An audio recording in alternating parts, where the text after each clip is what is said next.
We have quite a few folks signed up to listen in and be part of the conversation. We're definitely encouraging folks to use the Q&A section, let us know your thoughts, and reach out as well. But with that, let's go ahead and kick things off. We're navigating the future of media. And the insights that were really the takeaways from IBC this year, which was a fantastic event. So diving in, we've got 4 panelists. I'll go ahead and I can't do the intro nearly as much justice, so I'll go ahead and kick the ball over to you, Seth, and if we can all give a quick intro and let folks know who we are. Sure. Thanks a lot, Courtney, and thanks for all those that are attending the webinar. My name is Seth Cohen. I'm the Vice President of Sales for our Americas region. Thrilled to be here and thrilled to share some of my insights, what we learned and saw at IBC. I guess I'm next on the list there. This is Ben Canter. I'm a sales director here in the Americas. This was my, I think, 6th IBC out of the last 8 years. There was a little COVID interruption there. And it was great to attend and see the amazing direction the industry is going. I can't wait to share some of that with you. Hey everybody, how are you doing? Sorry, just coming off mute. I'm in a hotel traveling at the moment in Dubai. Pete, hi, sales director for the EMEA region for Periphery, and yeah, I'll be on mute for a little bit because it's a bit loud, but I'll run through some bits in a minute. Good to see you all. Thanks for joining. And over to you, Ollie. Hi everyone, Oliver or Ollie Smith. I've only recently joined Periphery, but I haven't missed an IBC since 2010. So I think kind of seeing the trends over the years is a key thing for me. And yeah, looking forward to sharing those with you guys. Awesome. Yeah, we're excited to have all 4 of you here. Thanks for joining us. And then I'm coming in from the Periphery side, working closely with DataCore as well, of course, on the marketing front. So with that, key discussion topics, we want to, of course, discuss the moments that stood out from IBC, the highlights, their impact on the industry, emerging technologies that we saw hitting the table, so to speak, the future of media, and then really kind of how we can gain an advantage from that. The partnerships and collaborations, things to get excited about. We're seeing a lot of momentum, and as that's building going into this next year, I think there's a fair amount to discuss. And then, of course, the takeaways and how media professionals can adapt and thrive as things are ongoing, continuously ongoing change. Great. So the first topic, media and entertainment, those highlight moments. Let's start there.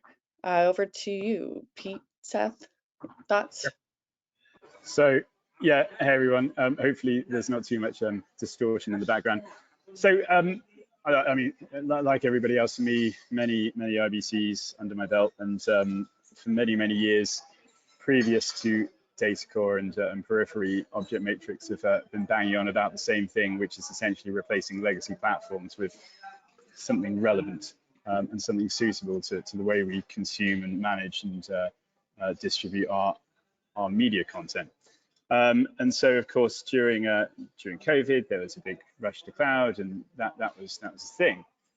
And of course, nobody, to a degree, thought that through or thought the consequences through. And if you read some of the blog posts that I've put out over the years, you'll understand my take on it. But I mean, essentially, my biggest takeaway from IBC is that the sort of things that we've been harping on about for many years has become very relevant, and for me, I mean, private cloud is the future, and it was always going to be, but it is certainly more so now.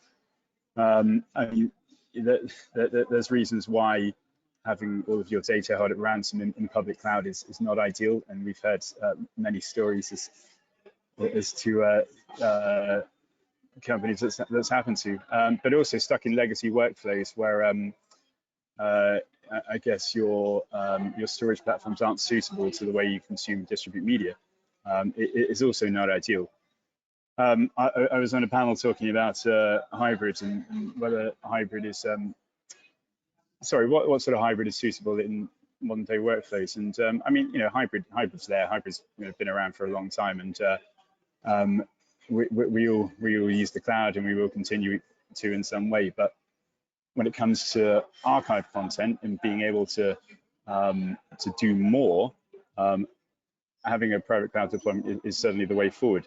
And I think, I guess gone is the day where historically you would look at storage as a burden.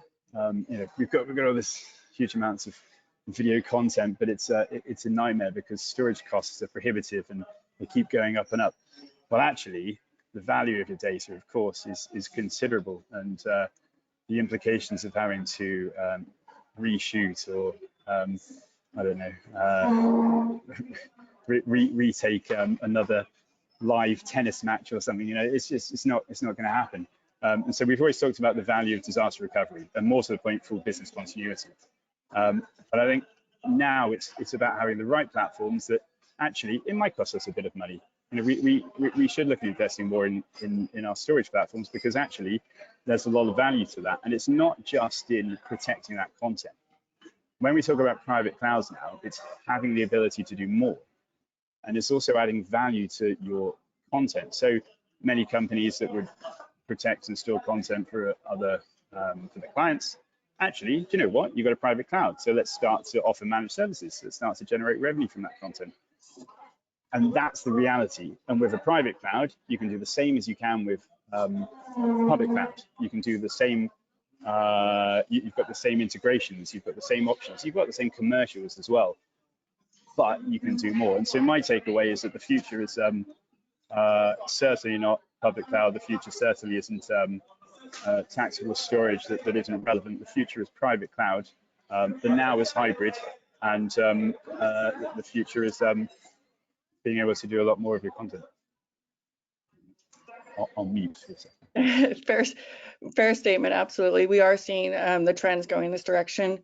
As public cloud was becoming really quite the direction 10 plus years ago. Folks are running into these concerns now, and of course that brings us to the cost and sort of the hybrid world that we're in now, and then security and storage as a whole, being able to confidently archive our content. What about you, Seth? It was good. Those were great comments, Pete. As Pete was saying,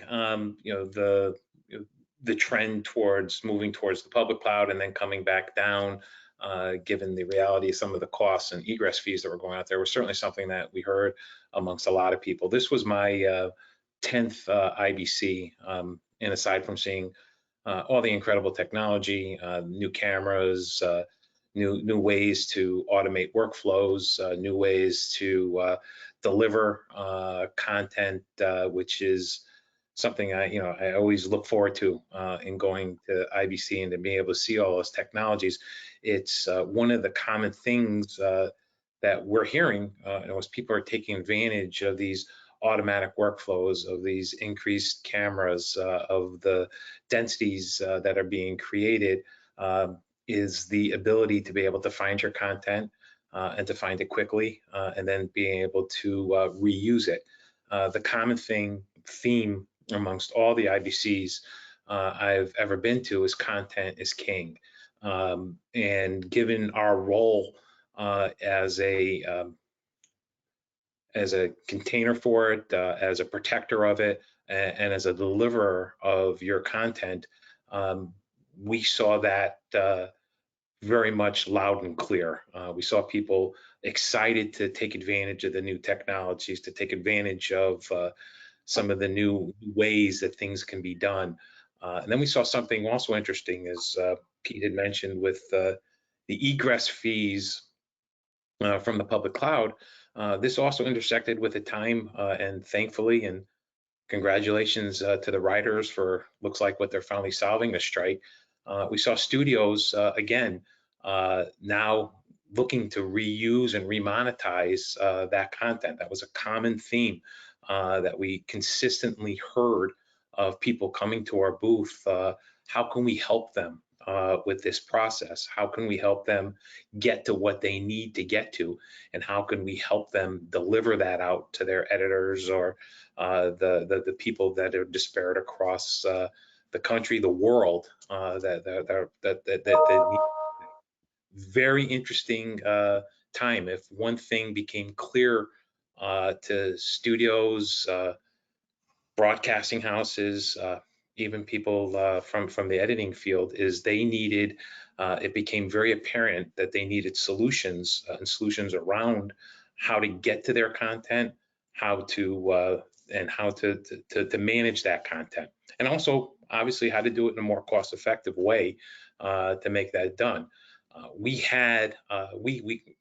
obviously had some incredible answers around that. That we'll discuss a little bit as we're going on. But we can be an answer to that. And in the Periphery portfolio, we have some incredible opportunities to really help take that to the next level and really help deliver that message of content is king, and to be able to use it across the various platforms, and then being able to use it across the various technologies that are now intersecting with our marketplace. But it was a real interesting time. Again, coming off COVID, about the private cloud, and then with this, people, when we were at IBC a couple weeks ago, no one really knew when the strike was going to end. So the content there, the studios, some influential people were there, help us try and find some answers. And I don't think I know we've got some great answers to all that.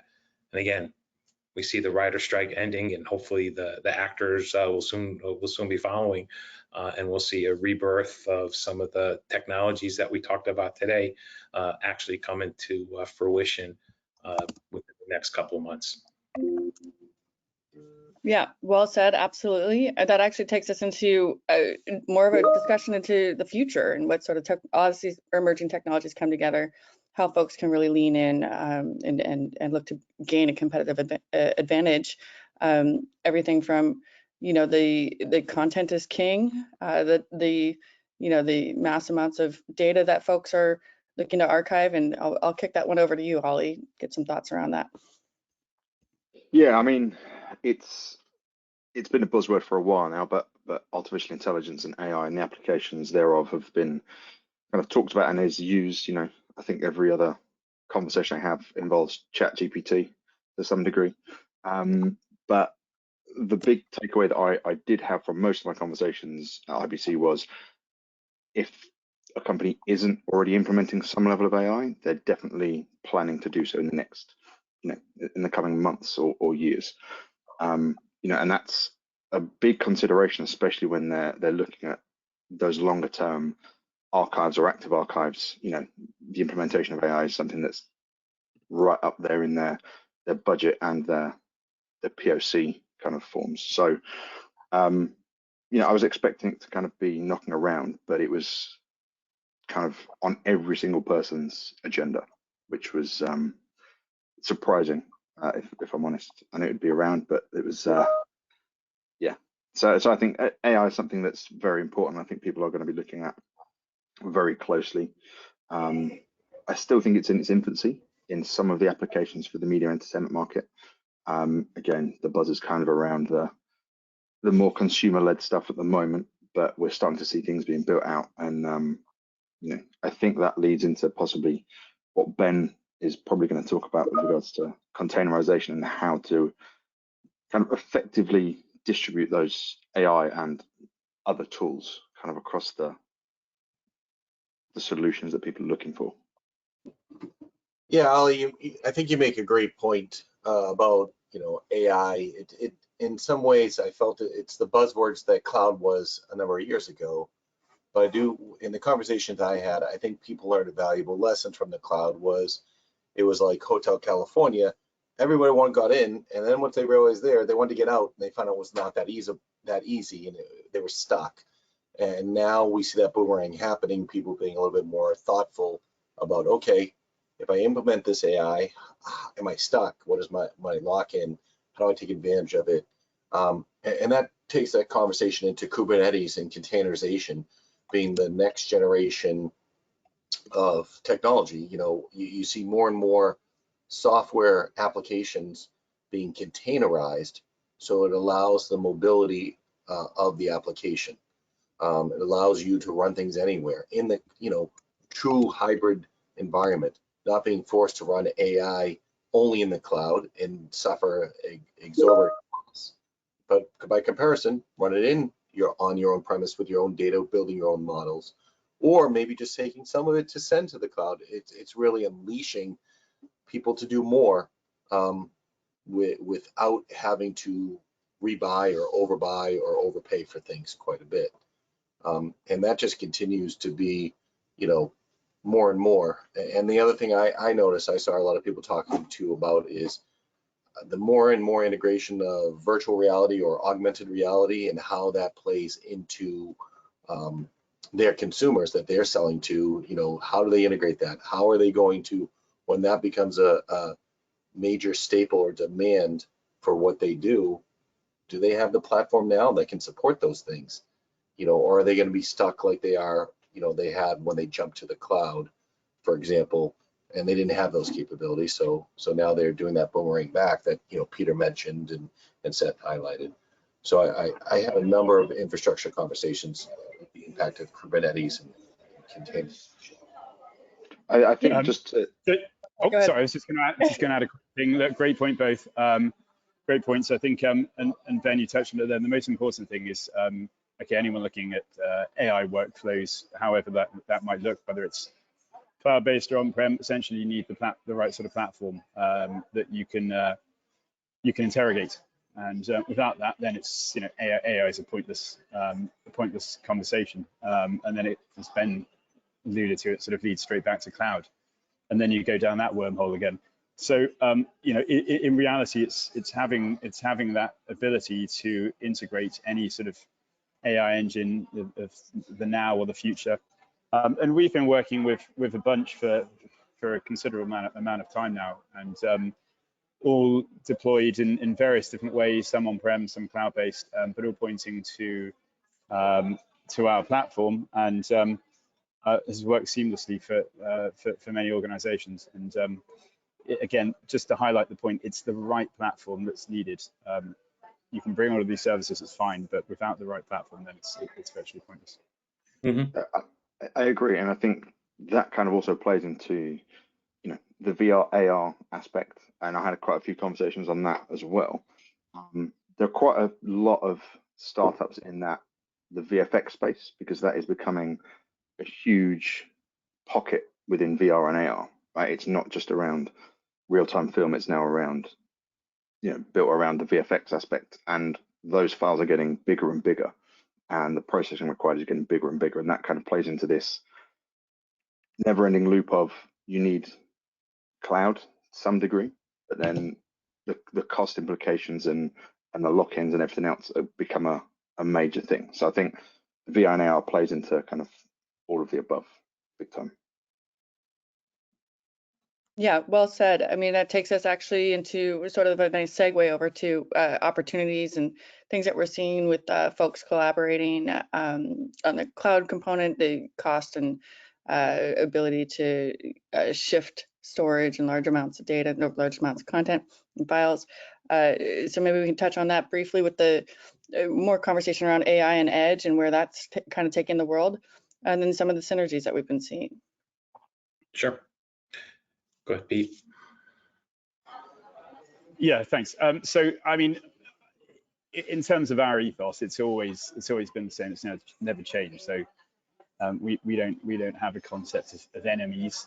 Strangely, we're very much always in the frenemy sort of camp, where essentially everything we've done is always for the greater good, and that's for the greater good of our customers. And so, you know, seamless integrations are key to ensure that that you can have the workflow you need, regardless of whether that's, you know, off the shelf or not. So, I mean, over the years, and you know, most importantly over the last few months, we're always working on new third-party integrations, new partnerships. We have, I mean, there's too many to name, and you know, without putting people out, but we've got lots of new we've got a new distribution partnership, which we'll be talking about soon in multiple territories. We have new hardware partnerships as we lean more to be hardware agnostic, which is fantastic, and it really opens the door to various countries and also being less reliant on specific hardware. Tech partnerships is the key, and you know, there's a bunch we're working on, and mainly because it's driven by you, the customer. We've always gone down that route, and we've always taken the angle of working with as many new and up-and-coming tech partners as possible, but with the stance that actually, if there's somebody that we don't work with, then let us know, because we'll happily talk to them. So yeah, I mean, you know, from that sort of perspective, for me, it's all about the willingness to be open, to collaborate. We, as much as I'll talk about public cloud not being the relevant platform for work in progress archive content in the M&E world because of everything that everybody's highlighted, not to mention the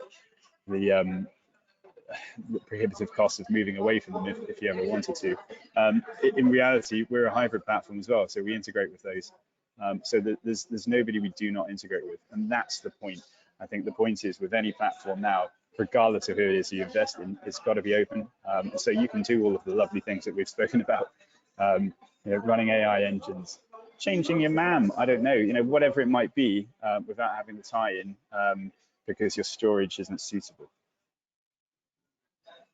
Yeah, I think that's well said. I mean, with partnerships and you know, technology integrations, all of the above, ultimately the customer is first. We identify what the need is and be able to really leverage different relationships to get to the best solution for the individual and their company, their business needs.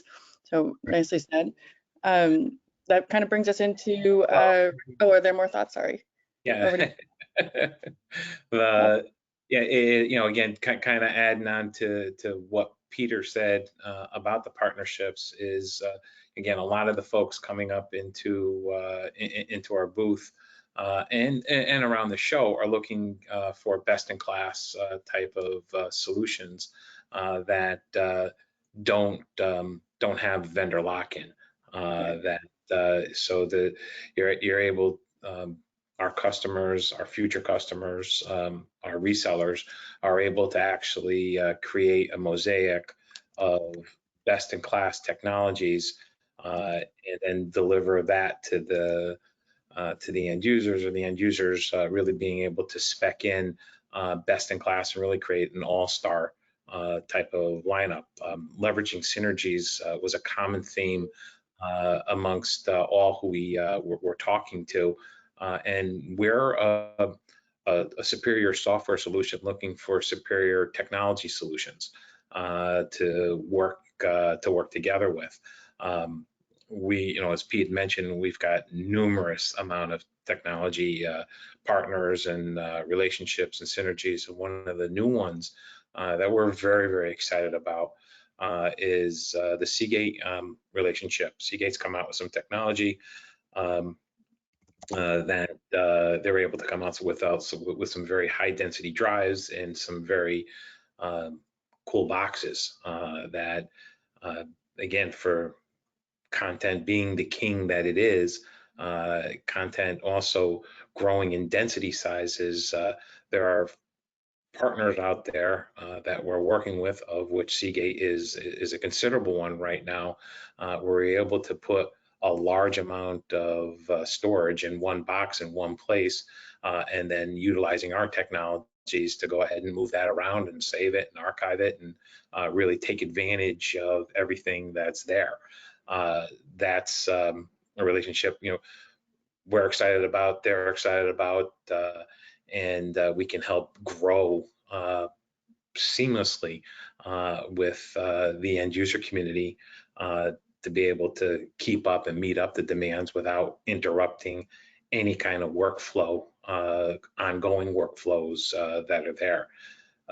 Again, these are some exciting times because everyone's kind of realizing, again, it is you, the customer, that are able to create your own artwork for your workflow, and we're a very important tool brush in being able to help you get that done and create that overall total solution that is best in class. Thank you, Courtney. Absolutely. No, well said. I actually bringing this full circle. What does this mean for the individuals that we have here with us? How do they adjust to all these changes as we're coming into the end of the year, fast and furious? And really, to your point, it's an exciting time. So kind of bringing that all together and how that actually impacts and ways folks can navigate. Over to you, Ollie. Put you on the spot. But further to both Pete and Seth's points, I think working collaboratively is a big thing. As Pete says, we don't view anyone as enemies or necessarily, hugely competition. We see everyone as, integration partners or as opportunities. And I think that's the way forward, is to view everyone in the industry, from whichever angle you're looking at them, as opportunities, not as threats. And I think that's just the way forward for kind of the whole industry, really. So that's kind of where I see things going. Yeah, without a doubt. You never want to look at folks as competitors. You look for those synergies and really ways to just lean in, and it really moves the market much faster for each of us. Ben, what are your thoughts here? Yeah, there was one area, and I think back to a couple conversations I had during the show, and it was a bullet on the last slide, or a couple slides ago, I'm not sure here. It mentioned edge. One area that customers are looking for is how to do more at the edge. And what I mean by that is, your on-site collection, you're in the truck, not in facility, being able to process the content you collect faster, sooner at the edge is really where the big problem, a big challenge for a lot of organizations, especially in the sports leagues, where they want to be able to, the sooner they can process things, the sooner they can monetize it. And that is across the board. Who's more sports leagues I was talking with directly about that, that had that concern, especially during what was going on with the strike, where production's being slowed down. But processing the edge, and that's been enabled by things like containerizations and things like that. So that allows that joint collaboration isn't just focused to that, archive that we're talking about traditionally, that central repository. It also has to happen on the edge as well to allow companies to monetize faster, which is something they're all driving towards. Yeah, I had several conversations that kind of spoke to this area, and just being able to really utilize their team and the content in real time at all times, and remote and as well as on site and all of the above. Pete, over to you. Sorry, just unmuting. Right, so my recommendations. As I mentioned, interoperability is key.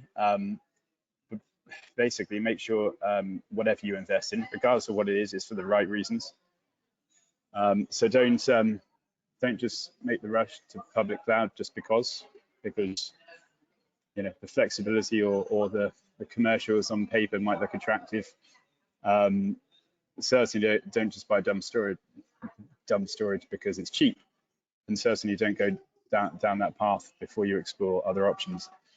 I think for me, it's looking at your needs now, well, both now and for the future, and ensuring, as everybody said today, I think this is the general topic, is that you buy a system that is open and willing to integrate with others, regardless of what it is. I mean, one thing that's always been a big thing for me is, and this is a sort of knock-on effect of COVID, is the industry is certainly made up of huge amounts of small tech companies. And that's where innovation comes from in this industry. Innovation doesn't come from the corporate giants. And we know that. And that's what makes our sort of wonderful industry very different to any other. And I think we've got to continue supporting those companies, because if we don't, then we lose that.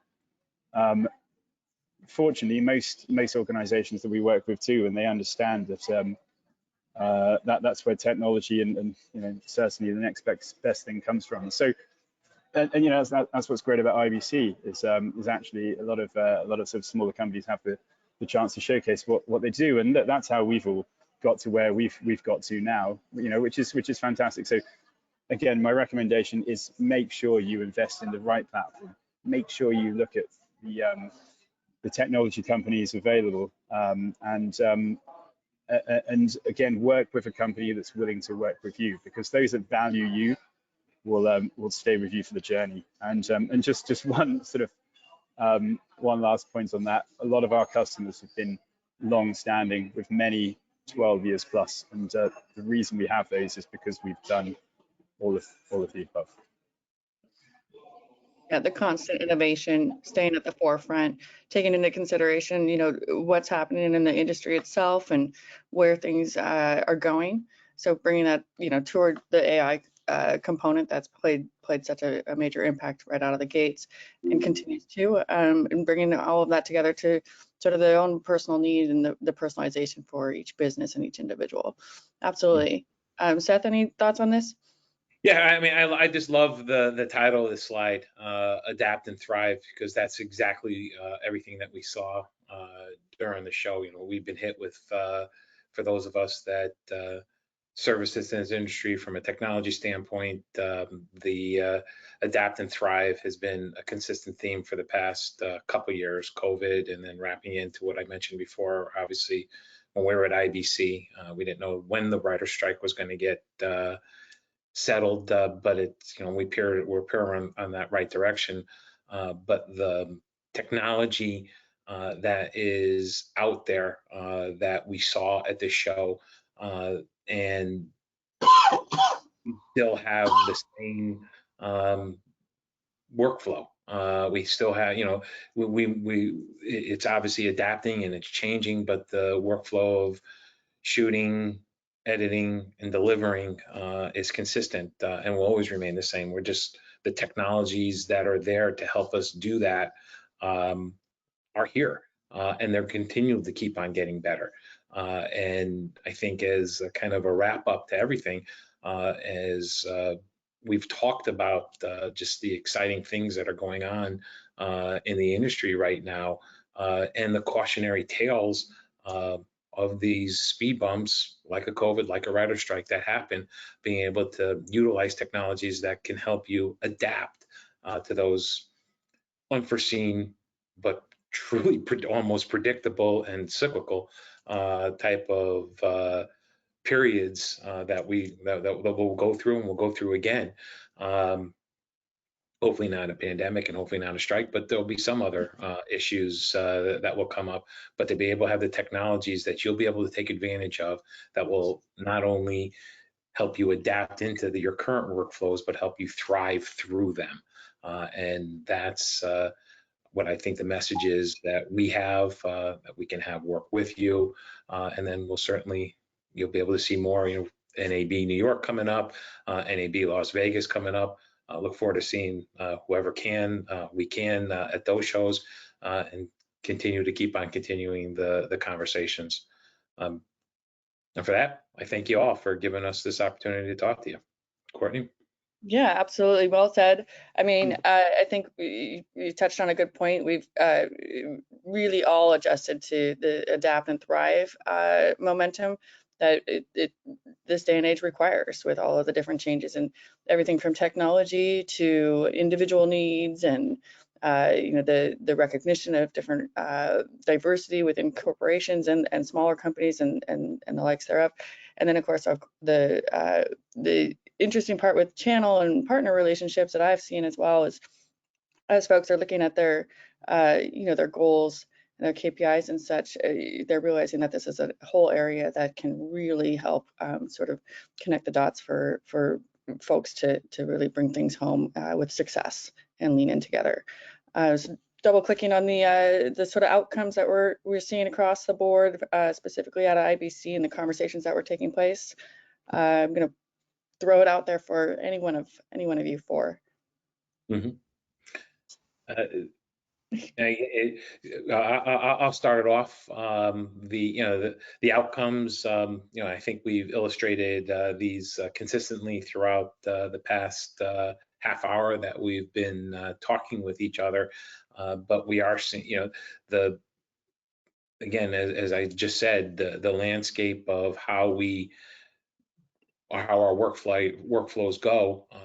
Those are always going to stay the same. But now the new technologies that are there and the automatic workflows, the AIs, and the ability to really deliver best in class technology across everything is something that we have the ability and you have the ability to take advantage of and move it forward. The sustainability and diversity. Diversity. It's on the right. That's just not coming out right. Diversity. Yeah, I mean, I'll chime in on that. That's also a very exciting part. I don't know if you want to talk about that, Courtney. I mean, yeah, we're excited. Diversity better than so it's we're our very own Leanne Tomlin, who oversees EMEA on the marketing front, was shortlisted for Rise Awards, and Rise is one of those that really recognizes minorities and diversity and women across industries. So really excited for that in and of itself. But yeah, I definitely think that there's been an obvious recognition of having a voice at the table that isn't always going to be the same as your own, so to speak. So that those pieces are coming through more and more these days. Just to add on that, we've always been fond supporters of Rise and any other relevant bodies that bring opportunity and that make a change. And yeah, it's great that Leanne has been nominated for awards, and we'll wait to see the outcome. But again, that's sort of everything we strive towards is our ethos always throughout the company is just the greater good, and that's not externally, and that's internally as well. And hopefully we come across as a happy bunch, because that's what we try and promote. Well said. So as we're wrapping up, I know we're running a bit over the half hour mark, but also set aside time for just to run over for Q&A and encourage folks to use the questions box there, and as well reach out to us if we want to take the conversation offline. That's absolutely we're encouraged as well. So we have one question coming in: is it media content or is it workflow, and where should the focus be? Over to you, Seth. Sure. Is it the question was, is it media content or is it workflow? It's the ability to be able to move the content within the workflow. Is the theme that we saw in how the content is being created, how it's getting back, and then how it's moved around within the workflow. Can I just add? Yeah, go ahead, Pete. Mm-hmm. So I mean, we no longer are the days where we talk about how your content is protected and how secure it is and everything else, because surely now that comes as standard, certainly with the rigid requirements that most organizations have now. Again, that sort of comes down from the cloud. So we talk about security, disaster recovery, business continuity, those sort of things. I mean, those should come standard, and certainly with the right platform, as we mentioned. But it's all about the workflow, and so all of our conversations now, all of our deployment conversations, all of our sort of initial conversations are about that workflow, regardless of what it is, because the storage element is just a small part of what is now the biggest factor in any sort of media workflow is that seamless end-to-end experience. Ollie, did you have something more to add in there? Well, my only addition was similarly to Pete. Everyone has the same workflow, but everyone's workflow is different, right? It's getting data and media and assets from one point to another, but everyone does that in their own way, and it kind of harks back to the interoperability and partnership aspect. So yes, you have to manage your data, but how you do that is all very unique. So one size does not fit all in this industry. So. Well said. Well said. And then we have another question coming in regarding what does 2024 look like? And if you were to look into IBC 2024 or the likes thereof, what are some thoughts around what people can anticipate and forecast? Well, I definitely think there's going to be more and more AI is going to continue to be the hottest topic. But I think the next step is how to integrate it, how to use it, how to really monetize it, how to get the benefits from it. Right now, I think it's still got the cool factor more than it has the, I would say, the institutional standardization where people are able to leverage it across multiple different workflows, different ways. I think we're in its infancy. So I think that maturity of artificial intelligence is really going to be the biggest thing that we see. And with that, how that integrates to their workflows. That I think is number one. Yeah, I can't agree more, Ben. That's exactly the answer that I think I would give for what I'm saying is AI is, compounding in interest and complexity, just about every day that's there. It's going to be, again, I think very cool to see how more that's going to be integrated in this time next year during IBC. But and I think Ben hit the nail on the head. Last word just for me on that is that I very much see it being exactly the same as this year, if I'm honest. So if you look at the past 5 years and the transition from whatever legacy platforms to cloud or object storage on-prem, things take time. People have invested, and these things don't happen overnight. And I think rightly so, people are more cautious when it comes to investing in the future because it's seen as more of a long-term thing rather than a short-term fix, and that's right. So I don't see this changing considerably. I don't see the conversation changing that much, apart from, of course, as Ben and Seth rightly said, the addition of more sort of investigative AI stuff. I think the conversation would be exactly the same. We'll be moving to private cloud, hybrid still being a thing, and cloud being less of a buzzword when we talk about public cloud.